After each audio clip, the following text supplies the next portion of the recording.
제가 어릴 적 저희 집에는 흑염소들을 키웠습니다.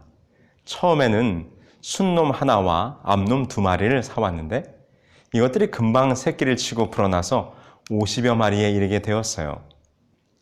아침이면 저희 어머니가 이놈들을 몰고 강가로 나가십니다. 좋은 풀을 뜯기기 위해서죠. 그러면 이 강변에는 풀과 물이 많기 때문에 이 녀석들이 하루 종일 그 강변에서 마음껏 풀을 뜯고 물을 마시며 하루의 삶을 보냅니다. 저희 어머님은 책 한 권을 들고 따라 나가서는 하루 종일 그 뚝방길에서 책을 읽으시고 이 염소들을 돌보시다가 저녁이 되면 들어오셨습니다. 저녁 해질녘 무렵 저 강변 뚝방길을 따라 어머니가 먼저 걸어오면 그 뒤를 따라 일렬로 쭉 줄을 지어 집으로 들어오는 그 흑염소들의 무리는 참으로 운치 있고 보기에 좋았습니다. 오늘도 여러분들의 삶이 우리의 목자 되신 예수님을 따라 그분이 우리를 어디로 인도하든지 그 길을 따라가는 하나님의 백성들의 삶이 되기를 간절히 소망합니다. 그런데 오늘은 왜 다니엘서 예언을 공부하다 말고 갑자기 제 어릴 적 염소 이야기를 했는가? 왜냐하면 오늘 등장하는 동물이 바로 양과 염소이기 때문입니다. 우리가 지난 시간까지 다니엘서 7장을 통해서 큰 바람과 함께 등장했던 4마리의 무서운 짐승을 살펴보았습니다. 그리고 다니엘서 7장 8절 이후로 이제 작은 뿔의 세력이 등장하게 되는데 먼저 우리가 작은 뿔에 대해서 살펴보기 전에 우리가 잠깐 8장으로 넘어가서 다니엘서 7장의 예언과 비교하여 다니엘서 8장에 등장하는 숫양과 수염소에 대한 이야기를 먼저 하도록 하겠습니다. 그 뒤에 다니엘서 7장과 8장에 나타나는 이 작은 뿔이 연결되어지는 부분이 있기 때문에 우리가 작은 뿔에 대해서는 그 다음 편에서 계속해서 말씀을 이어가 보도록 하지요. 그래서 오늘은 먼저 다니엘서 7장의 후반부를 남겨두고 다니엘서 8장의 전반부를 좀 먼저 살펴보려고 합니다. 이 다니엘서 8장은 매우 흥미로운 사건과 연결되어 있어요. 우리가 일전에 공부했던 것처럼 그리스의 알렉산더 대왕이 페르시아와의 전쟁을 하기 위해서 이 팔레스틴을 정복하던 중 이 두로를 포위하고 유대인들에게 군수 지원을 요청했으나 당시의 대제사장 야뚜야가 이를 거절했었죠. 이에 격분했던 알렉산더 대왕이 이 두로와 가자실을 함락한 이후에 예루살렘을 향하여 진군하여 들어올 때 그때 대제사장 야뚜야는 하나님의 지시를 받고 대제사장의 찬란한 복장을 하고 흰 예복을 입고 그 알렉산더 대왕을 맞이하게 됩니다.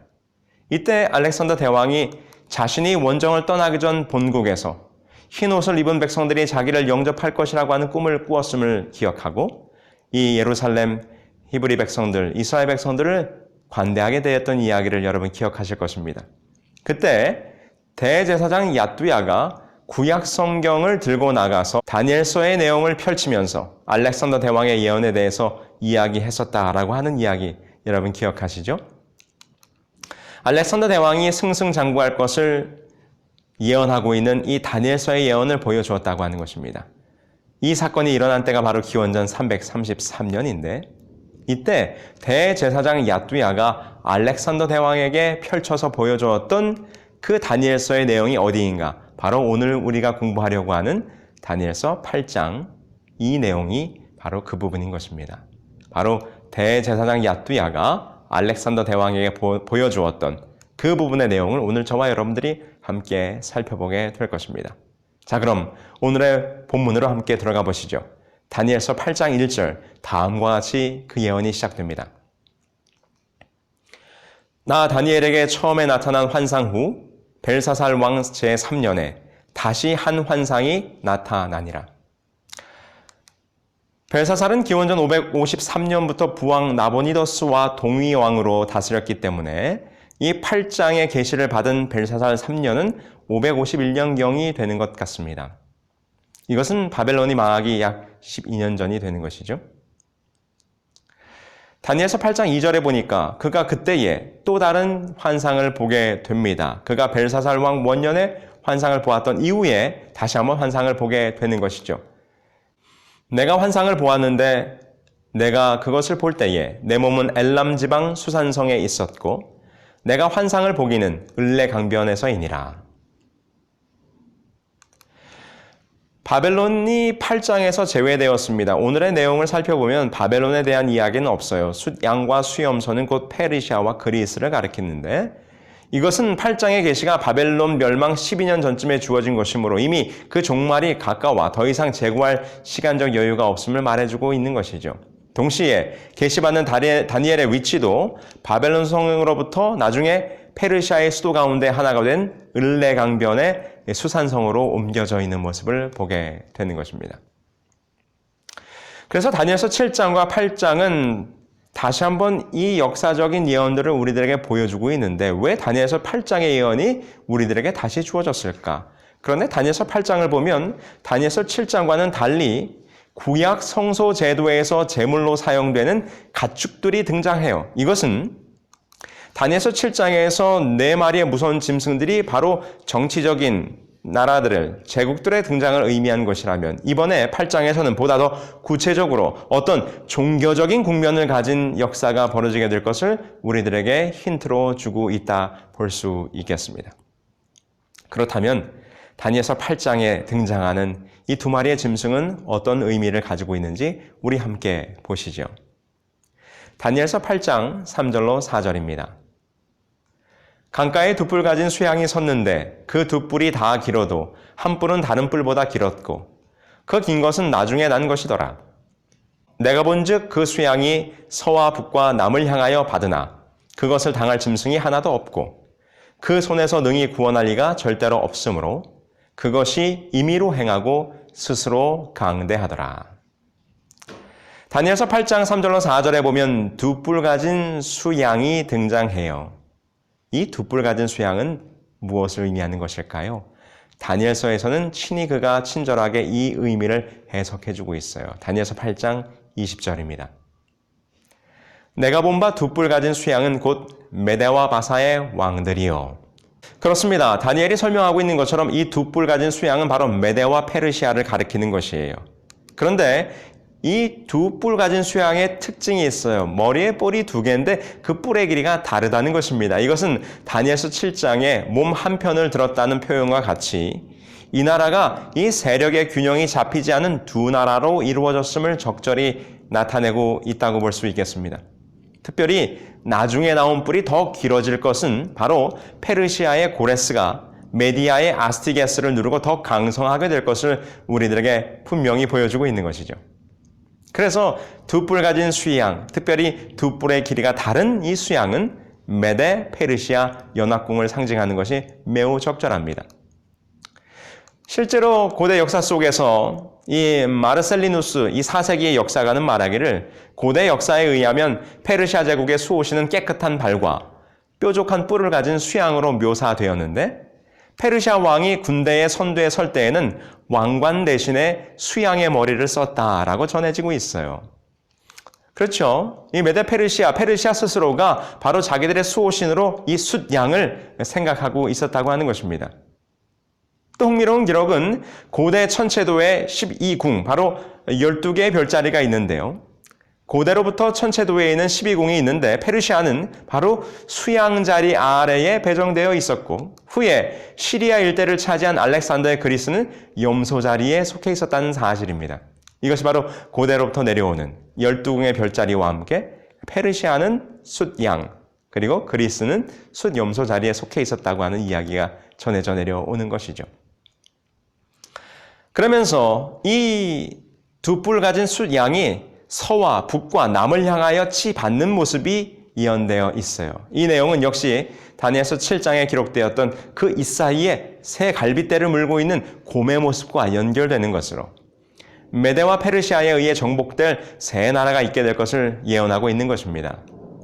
기원전 547년에 고레스는 바로 리디아를 정복하게 되고 기원전 539년에 바벨론이 정복되고 기원전 525년에 고레스의 뒤를 이은 캄비세스 2세가 이집트를 정복함으로 명실공히 고대 근동세계를 제패하게 되는 것입니다. 이렇듯 다니엘은 메데 페르시아의 등장에 대해서 2뿔 가진, 길이가 다른 2뿔 가진 숫양의 등장으로 예언했고 실제의 역사 속에서 그 숫양의 특징을 그대로 살린 메데 페르시아가 이 땅에 등장하게 됩니다. 이제 다니엘은 그 다음으로 또 다른 한 짐승이 나오는 것을 보게 돼요. 다니엘서 8장 5절이죠. 함께 보실까요? 내가 생각할 때에 한 수염소가 서쪽에서부터 와서 온 지면에 두루 다니되 땅에 닿지 아니하며 그 염소의 두 눈 사이에는 현저한 뿔이 있더라. 이렇게 숫양이 온 세계를 막 돌아다니면서 세계를 정복하고 있을 때 다니엘이 보니 한 숫염소가 서쪽에서부터 나오는데 얼마나 빠른지 그 발이 땅에 닿지도 않고 이 숫염소가 등장하는 것입니다. 그런데 특징은 그 숫염소의 두 눈 사이에는 아주 현저히 솟아난 아주 굉장히 큰 뿔이 있다는 것입니다. 다니엘서 8장 21절에서는 이 숫염소를 다음과 같이 해석하고 있어요. 다니엘서 8장 21절 털이 많은 숫염소는 곧 헬라 왕이요 두 눈 사이에 있는 큰 뿔은 그 첫째 왕이요. 그렇습니다. 다니엘이 스스로 설명하고 있는 것처럼 이 현저하게 도단한 뿔을 가진 숫염소는 곧 헬라, 그리스 제국을 의미하는 것이죠. 재미있게도 다니엘 시대 200년 전부터 그리스인들은 바로 염소족이라고 불리웠다고 합니다. 그 까닭은 그들의 왕 카라누스가 신탁에 의하여 염소를 마게도니아 새 영토의 안내자로 삼으라는 지시를 받았었기 때문이라고 합니다. 실제로 알렉산더 대왕도요, 자신이 염소로 상징된 아모신의 자손이라고 스스로를 선언했으며 기원전 500년부터 146년까지의 마게도니아 주화에는 여러 모양의 염소가 찍혀져 있는 것입니다. 그래서 이 헬라 제국 그리스는 바로 그들 스스로도 염소족, 염소의 나라로 표상하고 있다는 것이죠. 그런데 이 염소의 나라로 표상된 헬라 제국이 등장한데 이 짐승의 특징은 뭐예요? 현저하게 도단한 뿔이 있다는 것입니다. 그것은 매우 강력한 왕이 등장할 것을 우리들에게 보여주는 것인데 그 첫째 왕이라고 묘사하고 있어요. 바로 누굽니까? 알렉산더 대왕이죠. 알렉산더 대왕이 바로 현저하게 도단한 알렉산더 the Great, 알렉산더 대왕으로서 역사 속에 등장하는 것을 우리는 보게 됩니다. 다니엘이 보았던 환상 가운데 현저히 도단했던 뿔, 바로 헬라 제국, 바로 그 숫 염소의 모습, 이것이 아주 적절하게 예언된 상징이 아닐 수가 없는 것입니다. 자, 이렇게 숫양과 두 뿔을 가진 숫양과 현저한 뿔을 가진 수염소가 나타났어요. 어떤 일이 벌어졌을까요? 다니엘서 8장 6절로 7절입니다. 그것이 두 뿔 가진 숫양 곧 내가 본 바 강가에 섰던 양에게로 나아가되 분노한 힘으로 그에게로 달려가더니 내가 본즉 그것이 숫양에게로 가까이 나아가서는 더욱 성내어 숫양을 쳐서 그 두 뿔을 꺾으나 숫양에게는 그것을 대적할 힘이 없으므로 그것이 숫양을 땅에 엎드러뜨리고 짓밟았으나 숫양을 그 손에서 벗어나게 할 자가 없었더라. 다니엘서 8장 6절로 7절에 보면 먼저 나왔던 두 뿔 가진 숫양과 그리고 현저한 뿔을 가진 숫염소, 이 두 마리가 매우 격돌하여 치열한 싸움을 벌일 것이 예언되어 있어요.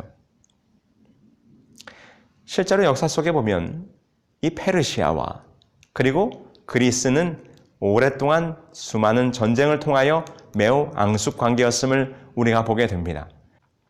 옛날 페르시아가 그리스 아테네를 침공하면서 일이 시작됩니다. 페르시아가 그리스 1차 원정을 드디어 떠나게 되어 기원전 492년 지상과 해상에서 동시에 진격하게 되는데 이것은 사실은 원정에서 그만 실패로 끝나게 됩니다. 에게해 연안을 따라 진군하던 페르시아 함대는 해상에서 커다란 폭풍을 만나서 그만 그 해군들이 괴멸적인 타격을 입게 되면서 1차 원정은 실패로 끝나게 되죠. 제대로 전쟁도 해보지 못하고 끝나게 돼요. 헤로도토스에 따르면 300척의 배가 침몰하고 2만 명의 병사가 목숨을 잃었다고 하는 것입니다. 그 후에 페르시아는 다시 한번 준비해서 이 그리스 지역을 침공하게 됐는데 그것이 바로 우리가 잘 아는 유명한 마라톤 전쟁입니다. 페르시아의 다리우스 대제는 그리스의 도시국가 아테네에 사신을 보내서 무조건 항복할 것을 권고합니다. 하지만 아테네는 항복하기는커녕 오히려 페르시아 시신을 우물 속에 던져놓고 생매장해버리는 사건이 벌어지게 됩니다. 이에 화가 치민 다리우스 대제가 전함 600여 척에 그리고 10만여 명의 정예 군사를 동원해서 바로 제2차 아테네 정벌에 나서게 되는 것이죠. 그리스는 그 유명한 마라톤 전투에서 페르시아군을 쳐 부수게 되는 것입니다. 역사가 헤로도토스는 이 전투에서 죽은 페르시아군의 전사자가 약 6,400여 명에 이르렀다고 전합니다. 그 위에 페르시아는 다시 한번 이 그리스를 또 공격하게 되어 3차 전쟁입니다. 3차 원정이죠. 기원전 480년 크세르크세스는 18만의 육군과 함께 1200척의 전함 그리고 3000척의 수송선으로 편성된 16만의 해군으로 3차 원정길에 나가게 됩니다. 바로 이 사건이 우리가 영화로도 유명하게 알려져 있는 300인의 용사에 관련된 사건이에요. 스파르타의 왕 레오니다스는 300명의 장갑 보병으로 테르모폴리아라고 하는 좁은 산길에서 이 페르시아군의 진격을 막게 되죠. 그러나 배반자로 말미암아 산길을 돌아가는 길을 페르시아군이 알고 이 스파르타군은 전멸하게 됩니다. 그런데요, 기원전 480년 그해 9월에 페르시아와 그리스 연합이 바로 살라미스에서 해전을 벌이게 됩니다. 그런데 이 싸움에서 그리스, 이 아테네는 수적 열세에도 불구하고 페르시아 해군을 격파하게 되죠. 그래서 페르시아 전쟁의 중대한 전환점이 되게 됩니다. 이와 같이 수량과 수염소 사이에 전쟁이 끊임없이 있어 왔어요. 드디어 역사 속에서 더 강성해진 숫염소가 이 수량에 대해서 반격을 시작합니다. 바로 누굽니까? 알렉산더 대왕의 등장이죠. 이 알렉산더 대왕은 바로 페르시아를 공격해서 드디어 이 페르시아까지 정복하게 되는 것입니다. 그 후에 기원전 331년에 이집트를 떠난 알렉산더의 군사들이 북진하여 시리아를 지나 유프라테스와 바로 티그리스강을 건너 알벨라, 가우가멜라라고 불려지는 곳에서 이 다리우스 3세와 격돌을 벌이게 되는데 여기서 알렉산더 대왕이 승리를 이끌게 되는 것입니다. 다니엘서 8장에 기록되고 있는 것처럼 바로 이 숫염소가 숫양을 향하여 치고 받았는데 숫양이 거기에 대적할 힘이 없더라라고 예언됐던 그 모든 예언이 성취되고 있는 모습을 보게 되는 것입니다. 그러면서 숫양은 무너지고 숫염소가 득세하게 되는 것이죠. 참으로 다니엘서 8장에 기록되었던 이 숫양과 수염소의 그 치열한 싸움의 역사가 실제 역사 속에서 그리스와 페르시아의 오래된 그 역사 속에서 전쟁의 역사 속에서 분명히 이루어졌음을 우리는 다시 한번 확인해 보게 되는 것입니다. 자, 이제 그 다음 장면을 보시죠. 다니엘서 8장 8절입니다. 숫염소가 스스로 심히 강대하여 가더니 강성할 때에 그 큰 뿔이 꺾이고 그 대신에 현저한 뿔 넷이 하늘 사방을 향하여 났더라. 수염소가 이렇게 신속하게 등장해서 숫양을 무너뜨린 다음에 현저히 도단한 뿔이 있었는데 갑자기 그 현저히 도단한 뿔이 꺾여버리게 됩니다. 바로 이것은 갑작스럽게 요절한 알렉산더 대왕의 이야기를 말하는 것이죠. 그 후에 그 자리에서 현저히 도단한 뿔이 넷이 사방으로 돋아났다는 것입니다. 이것은 무엇을 의미하는 것일까요? 다니엘서 8장 21절로 22절에 이렇게 설명합니다. 털이 많은 숫염소는 곧 헬라 왕이요 그 두 눈 사이에 있는 큰 뿔은 곧 첫째 왕이요 이 뿔이 꺾이고 그 대신에 네 뿔이 났은즉 그 나라 가운데서 네 나라가 일어나되 그의 권세만 못하리라. 그렇습니다. 우리가 다니엘서 7장에서 새 날개를 가진 표범, 그런데 그 머리가 몇 개였습니까? 4개의 머리가 됐던 것처럼 바로 헬라 제국 그리스가 알렉산더 대왕 이후에 카산더, 셀주쿠스, 리스마쿠스 그리고 프톨레미의 제국으로 나누게 될 것을 다니엘서 8장에서는 현저한 뿔이 꺾이고 네 뿔이 돋아나는 사건으로 우리들에게 상징해주고 있는데 그 예언이 정확하게 이루어진 것을 우리가 살펴보게 되는 것입니다. 숫양과 수염소, 메데페르시아와 그리스, 그리고 현저히 돋아난 뿔이 뽑히고 거기에서 돋아난 네 뿔까지. 자, 우리는 다니엘서 7장과 8장의 전반부를 각각 살펴볼 때 다시 한번 다니엘서 2장에 예언되었던 금은동철의 역사가 다시 한번 네 짐승과 그리고 숫양과 수염소의 이야기로 연결되면서 그 예언이 정말로 다시 한번 반복적으로 우리들에게 정확하게 이 세상의 역사를 예언하고 있음을 다시 한번 확신시켜주고 있음을 우리는 확인해 보게 되는 것입니다. 여러분, 하나님의 예언이 얼마나 정확하게 이 세상 역사 가운데 이루어졌는지 우리가 공부를 하면 할수록 그 말씀의 확신을 우리들의 마음속에 갖게 되는 것입니다. 자, 오늘은 여기까지 공부하면서 이제 우리는 매우 중요한 부분을 공부하게 될 거예요. 이제 다니엘서 2장에 등장하지 않았던 한 특별한 종교적인 세력이 이 땅에 등장하게 될 것을 보게 될 것입니다. 다음 시간은 바로 다니엘서 7장과 8장에 함께 연결되어서 등장하는 작은 뿔의 정체에 대해서 우리가 함께 살펴보게 될 텐데요. 우리 그 일을 위해서 여러분 미리 성경을 읽으시면서 준비해 주시면 감사하겠습니다. 오늘도 세상의 역사를 주관하시고 그 모든 역사를 그분의 예언대로 이끌어 가시는 하나님과 동행하시는 저와 여러분들이 되길 바라면서 오늘 강의를 마치겠습니다. 다 함께 기도하실까요? 하늘에 계신 아버지 하나님, 다시 한번 다니엘서 8장의 예언을 통해서 그 모든 예언이 이 세상 역사 가운데 분명히 이루어졌음을 확신시켜 주시니 감사합니다. 오늘도 우리들의 삶을 하나님의 손에 맡기고 하나님과 동행하는 복된 하루가 될 수 있도록 인도하시기를 사랑 많으신 예수님의 이름으로 기도합니다. 아멘.